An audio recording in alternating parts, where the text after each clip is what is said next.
Okay, good day sa lahat. So, yan. So, ito yung mga i-convert natin na new generation conversion. So, ito na yon. So, ginagawa na. So, sarap tingnan pag ganito yung concept.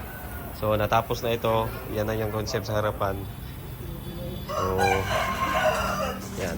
So, sa yung mga gusto magpa-convert, gusto magpa-made to order unit. So, tumawag lang. At andito pala si paring Harold. Praise shout out. Shoutout sa mga kaibigan natin dyan. Ganyan na ka, pre? Asa ka niya, Agi? So, yan. So, yung convert natin, dashboard. Yan. Ito na yung dashboard. Yan. Yes. Solid. So, dito, lamang dito kasi naka-close yung area. So, kapag umuulan, hindi mabasa itong portion na sinusulid. So, yan yung dahilan pag mabasa, magbuo ng kalawang. So, dito, safe. Yan.